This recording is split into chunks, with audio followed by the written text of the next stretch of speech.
On va plonger dans justement pour la dernière étape dans notre quête de la mutation du travail, avec l'interrogation sur cette fin du travail. On verra justement des images avec des explications de Tiffaine Kasitani. On va l'écouter tout de suite là.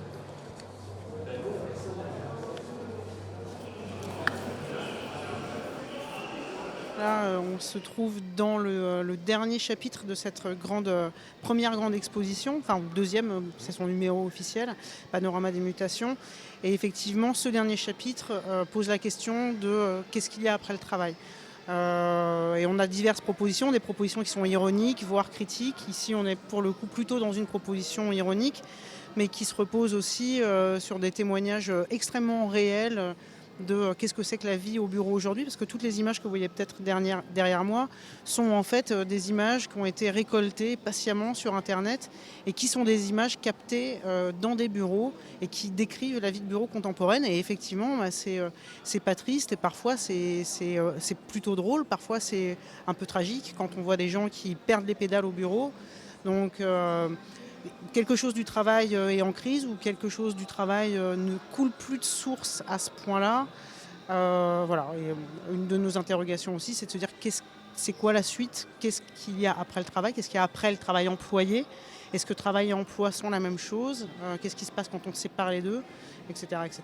Le design, qui est une discipline qui a un petit peu plus d'un siècle maintenant, est devenu progressivement capable, en mûrissant, de faire des hypothèses pour des présents parallèles, faire des hypothèses pour des futurs probables, pas si loin de nous. Et c'est ce qu'on a essayé de rassembler. Après, est-ce que la fin du travail, c'est le loisir? C'est pas tout à fait sûr. Une de nos influences pour aussi un petit peu proposer des hypothèses de la fin du travail, c'est pas de dire il en est fini du travail, mais plutôt de se dire qu'est-ce qui se passe si finalement on accélère le progrès technologique, on embrasse vraiment cette accélération, qu'on se pose la question, qu'on admet qu'il y a peut-être dorénavant de moins en moins de travail pour nous dans une société où l'emploi devient de plus en plus automatisable, mais est-ce que finalement ce temps qu'on va gagner, ce temps qui ne sera plus du temps employé, est-ce que c'est pas le temps que les humains doivent récupérer pour inventer leur propre futur? Donc on a vu votre installation là, donc avec un commentaire d'un de vos collègues. Simplement le choix que c'est les plantes vertes qui ont gagné le terrain. Pourquoi ce choix?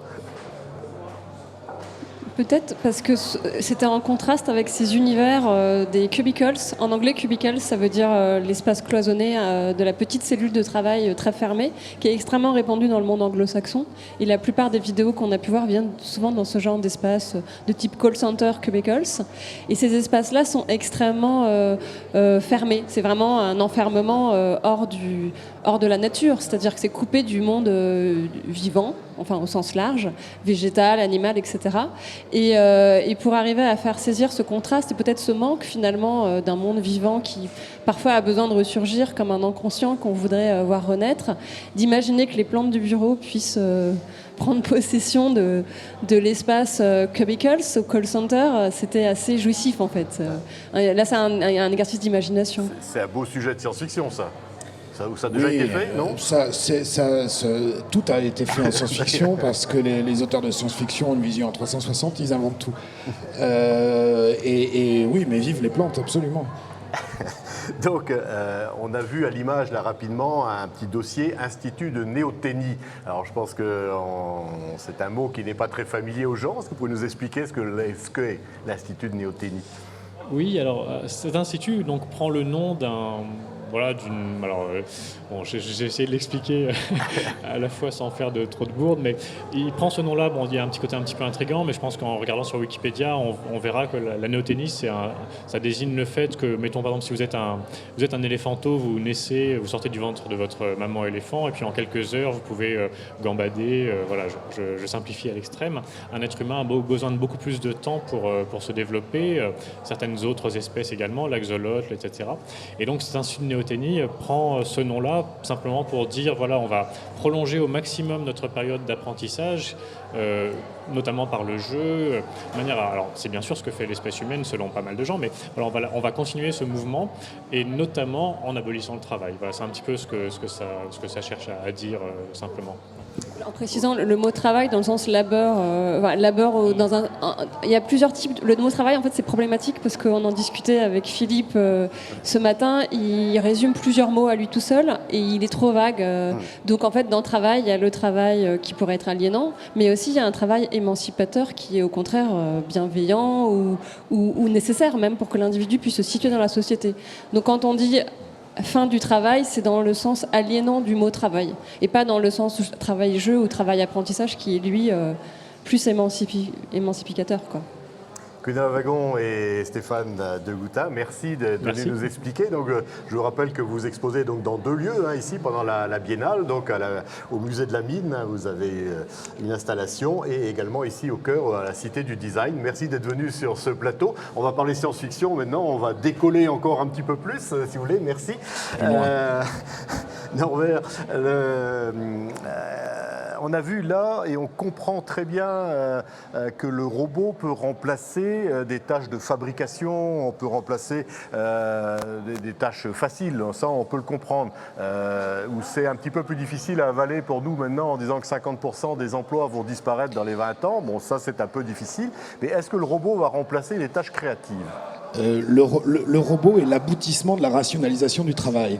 Donc non seulement il va absorber les tâches actuelles et des tâches complexes, il le fait déjà. Les algorithmes au Japon, des sociétés